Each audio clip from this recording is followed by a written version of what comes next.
Hello மக்களே வணக்கம். அதாவது வந்து பார்த்தீங்கன்னா இன்னைக்கு புரட்டாசி மாதம் ஆயுத பூஜை முடிஞ்சு மறுநாள் அன்பார்ச்சுனேட்லி வந்து பார்த்தீங்கன்னா இன்னைக்கு என்னோட பிறந்தநாள் வந்து செலிப்ரேட் பண்ணுற ஒரு நிலைமை. ஸோ எந்த வீட்லையுமே வந்து நான்வெஜ் வந்து சிட்லி வந்து அலோவ் பண்ணாதனால நம்ம பசங்களுடைய விருப்பத்துக்காக வந்து பார்த்தா சரி நம்ம தனியாக சமைச்சு ட்ரை பண்ணி பார்க்கலாம் அப்படின்றதுக்காக வந்து பார்த்தீங்கன்னா சிக்கன் செய்யலாம் அப்படின்னு பிளான் பண்ணிட்டு ஒரு ஃப்ரெண்டோட கடையில் வந்து இன்னைக்கு லீவு. ஸோ ஸ்பாட்டை பிடிச்சி வந்து அங்கே செட்டில் ஆகிட்டோம். எல்லாருக்கும் ஒரு பொறுப்பு கொடுத்துருக்கு, வேலை கொடுத்துருக்கு. அவன் அந்த மாதிரி பண்ணுறாங்க வந்து நம்ம கூட வந்து பார்க்கலாம். நீங்களும் எங்கூட வந்து பாருங்க. இதுதான் மக்களே அந்த ஸ்பாட்டு. இங்க வந்து பார்த்தா நமக்காக வந்து ரொம்ப கஷ்டப்பட்டு நம்ம அண்ணன்மார்கள் தம்பிமார்கள்லாம் வந்து வெங்காயம் வெட்டினே தக்காளி வெட்டினே உம்பரமா இருக்கிறாங்க. இன்னைக்கு சமைச்சு ஒரு பிடிக்காம வர போறது இல்லை. நானும் சரி அவங்களும் சரி. ஷார்பட்டா பரம்பரை அது மாதிரி ஸ்டைலா இருக்குதோ. இது இப்போ சிக்கன் கறி உட்காந்து சாப்பிட போறோம், செய்ய போறோம். ருசி அதிகமா இருந்தா கண்ணை சாப்பிடுங்க, ருசி கம்மியா தான் நிறைய சாப்பிடுங்க. எங்க ஸ்ரீகாந்த் தம்பிக்கு பிறந்த நாள், எல்லாரும் வாங்க சாப்பிடுங்க. அருமையா ஹாப்பி பர்த்டே கொண்டாடலாம். சிக்கன் மேரினேஷன் ப்ராசஸ் தான் போயிட்டு இருக்கு. இந்த சிக்கன் மேரினேஷன் எதுக்கு பண்றோம் அப்படின்னு கேட்டீங்கன்னா, சிக்கனுடைய கவுச்சித்தன்மை வந்து கம்மியா இருக்கும், ஸ்மெல் கம்மியா வரும். இன்னொன்று வந்து பாத்தீங்கன்னா சிக்கன் வந்து ரொம்ப சாஃப்டா இருக்கும். அதுக்காக தான் வந்து நம்ம இந்த இதெல்லாம் போட்டு மேரினேட் பண்றது. லெமன் போடுறப்போ ஒரு கவனிக்க வேண்டிய விஷயம் என்னன்னு பார்த்தீங்கன்னா, அதில் கொட்டை இருக்கும். அதில் வாயில மாட்டிச்சுன்னா உங்களுக்கு கண்டிப்பாக டிஸ்டர்பன்ஸாக இருக்கும். ஸோ அது இல்லாமல் போடுறதுக்கு வந்து முடிஞ்ச அளவுக்கு வந்து ட்ரை பண்ணுங்க. இதெல்லாம் கண்டிப்பாக நீங்கள் சிக்கன் சாப்பிடும்போது வருத்தப்படுவீங்க எதுக்கு லெமன் போட்டோன்றது. லெமன் வந்து எதுக்கு போடுறோம் அப்படின்னு கேட்டிங்கன்னா, சிக்கன் வந்து ஜென்ரலாகவே ஹீட்டு. அதுவும் பொட்டாசியம் மாதம் சிக்கன் சாப்பிடும்போது கண்டிப்பாக உடம்பு பாடி வந்து இன்பேலன்ஸ் ஆகும் ஹீட்டு. ஸோ அதை வந்து பேலன்ஸ் பண்ணுறதுக்காக தான் நம்ம சிக்கன் கூட வந்து பார்த்தீங்கன்னா லெமன் ஆட் பண்ணி வந்து சமைக்க போகிறோம். இப்போ மேரினேஷன் என்னென்ன போட்டிருக்கோம்னு பார்த்தீங்கன்னா, தயிர், உப்பு, மஞ்சத்தூள், இஞ்சி பூண்டு பேஸ்ட்டு, லெமனு இதெல்லாம் போட்டு வந்து மேரினேஷன் பண்ணுறோம். முடிஞ்ச அளவு வந்து பண்ணும்போது வந்து கையை நல்லா வந்து 2 வாட்டி வாஷ் பண்ணிவிடுங்க.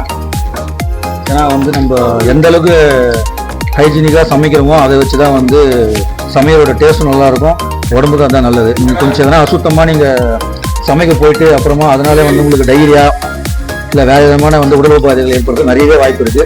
அதனால ஒரு சுத்தமாக சமைக்கிறது ரொம்ப ரொம்ப முக்கியம் சாப்பாட்டுக்கு. இப்போ மேரினேட் பண்ணி முடிஞ்சாச்சு. இது வந்து பார்த்தீங்கன்னா குறைஞ்சபட்சம் வந்து பார்த்தீங்கன்னா ஒரு 1/2 hour to 45 minutes ஊற வைக்கணும். ஸோ அப்போ தான் வந்து பார்த்தீங்கன்னா நம்ம அந்த ஃப்ளேவர்ஸ்லாம் வந்து பார்த்தீங்கன்னா சிக்கனில் கொஞ்சம் இறங்கி வந்து சாஃப்ட் ஆகும். ஸோ இது 1/2 hour விட்டுட்டு நம்ம அடுத்த வேலையெல்லாம் பார்க்க ஆரம்பிக்கலாம்.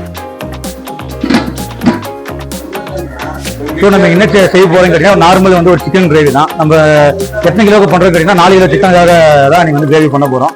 என்னென்ன இன்கிரீடியன்ஸ் எடுத்துருக்கேன் அப்படின்னு கேட்டிங்கன்னா, ஒரு 1.5 கிலோ வந்து வெங்காயம் எடுத்துட்டேன், ஒரு 1 கிலோ அளவுக்கு வந்து பார்த்தீங்கன்னா தக்காளி எடுத்துருக்கேன், இஞ்சி பூண்டு பேஸ்ட் வந்து பார்த்தீங்கன்னா ஒரு 250 கிராம்ஸ் எடுத்துருக்கேன். அப்புறம் மஞ்சத்தூள் மசாலா அதெல்லாம் வந்து பார்த்தீங்கன்னா ஈச் 50 கிராம்ஸ் அப்படின்ற கணக்கில் வந்து எடுத்துருக்கேன். ஸோ இதெல்லாமே வந்து பார்த்தீங்கன்னா என்னோட கணக்கு தான்.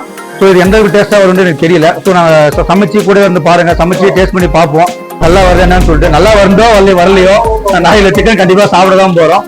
இது தப்பு என்ன பண்ணியிருந்தேன் அப்படிங்கிறத கண்டிப்பாக கமெண்ட் பண்ணுங்க. நெக்ஸ்ட் டைம் செய்யும்போது வந்து பார்த்தா கண்டிப்பாக வந்து திருப்தி அமைச்சுப்பேன். ஸோ மக்களே, இவங்களுக்காக தான் வந்து பார்த்தா நம்ம இன்னைக்கு ஸ்பெஷலாக வந்து சமைக்க போகிறோம். என்னோட ரெசிபி வந்து சமைக்க போகிறேன். நம்ம வந்து சமைக்க போகிறோம். என்னோட சமையலை வந்து சாப்பிட்டு பார்த்துட்டு நல்லா இருக்கா இல்லையா, இல்லை வந்து சாப்பிட்ற அளவுக்கு வருதா இல்லையான்னு சொல்லிட்டு என்ன ஜட்ஜ் பண்ண போகிற ஜட்ஜஸ் வந்து பார்த்தீங்கன்னா இவங்க தான். ஸோ சாப்பிட்டு முடிச்சுட்டு டேஸ்ட் எப்படி கண்டிப்பாக உங்களுக்கு அப்டேட் பண்ணுவாங்க. நீங்கள் கூட இருங்க பார்க்கலாம். செம்மையாக சமைக்கிறோம், செம்மையாக பிடிக்கிறோம். ஸோ மக்களே, குக்கிங் வந்து ஸ்டார்ட் ஆகிடுச்சு. இது வந்து ஃபுல் அண்ட் ஃபுல் வந்து பார்த்தீங்கன்னா ஒரு கிராமத்து சமையல் மாதிரி தான் பிளான் பண்ணிடுது. ஸோ இது வந்து நீங்கள் இந்த பட்டை லவங்கம் ஏலக்காய் அந்த மாதிரி எந்த ஒரு மசாலா ஐட்டமே இருக்காது. பியூராக வந்து பார்த்தீங்கன்னா இருக்குன்னு கேட்டிங்கன்னா கரம் மசாலா இருக்கும், சிக்கன் மசாலா அதுவும் நம்ம டேஸ்ட்டுக்காக தான் ஆட் பண்ணுறோம். மற்றபடி வந்து பார்த்தீங்கன்னா தாளிப்புக்கு வெறும் நம்ம கடுகு மட்டும் தான் யூஸ் பண்ண போகிறோம். கடுகு போட்டு இது பியூராக வந்து பார்த்தீங்கன்னா ஒரு வில்லேஜ் ஸ்டைலில் அந்த கால ஸ்டைலில் வந்து ஒரு டேஸ்ட்டாக அதில் வரும்.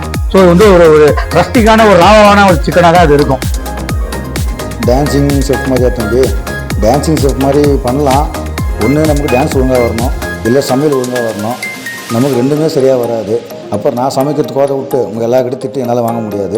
அதனால் முடிஞ்ச அளவுக்கு இதில் கான்சன்ட்ரேட் பண்ணி நான் சமைக்கிறேன்.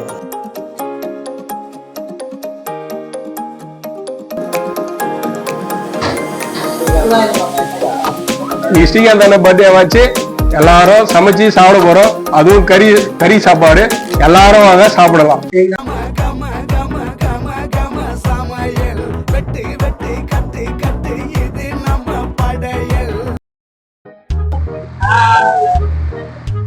ஸோ மக்களே, சொன்ன மாதிரியே வந்து பார்த்தீங்கன்னா இன்னைக்கு வெற்றிகரமாக வந்து சாப்பாடு செஞ்சு முடிச்சிட்டோம். நம்ம பாய்ஸ்லாம் வந்து டேஸ்ட் பண்ணணும்னு சொல்லிட்டு ரொம்ப ஆவலா வந்து வெயிட் பண்றானுங்க. நல்லா வந்திருக்கா இல்லையான்றது வந்து சத்தியமா தெரியல. சாப்பிட்டு பார்த்து நம்ம பாய்ஸ் சொல்லுவாங்க. சாப்பிட்டு பார்த்து ரிவ்யூ சொல்லுங்கப்பா. நல்லா இருக்கா? நல்லா இருக்கு, நல்லா இருக்கு, உப்பு காரம் புளி நல்லா இருக்கணும். அருமையா இருக்கு மக்களே. நம்ம ஸ்ரீகாந்த் அண்ணா செஞ்சது அருமையா இருக்கு. சாப்பிட்டு உப்பு காரம் பெரிய ஷெஃப் அந்த மாதிரிலாம் கிடையாது. எல்லாருமே வந்து நார்மலா செய்யணுன்ற ஒரு அந்த எண்ணத்தோட செய்யப்பட்ட ஒரு சாப்பாடு தான் அது. ஸோ மக்களே, நம்ம வந்து பெரிய 5 ஸ்டார் ஹோட்டலு இல்ல வந்து நீங்க ஸ்டார் ஹோட்டல்ஸ்ல சாப்பிடுற சாட்டிஸ்பேக்ஷனை விட நம்ம ஊர் பசங்க கூட உட்காந்து இந்த மாதிரி என்ஜாய் பண்ணி சாப்பிடுறது வந்து பாத்தீங்கன்னா இந்த அட்டி நல்லாவே தான் இருக்கும். ஸோ நீங்களும் அந்த மாதிரி உங்க ஊர் பசங்க கூட சேர்ந்து ஒரு அட்டி போட்டு சமைச்சு சாப்பிட்டு பாருங்க. அதோடைய டேஸ்ட் வேற லெவல்ல இருக்கும், அந்த எக்ஸ்பீரியன்ஸ் வேற லெவல்ல இருக்கும்.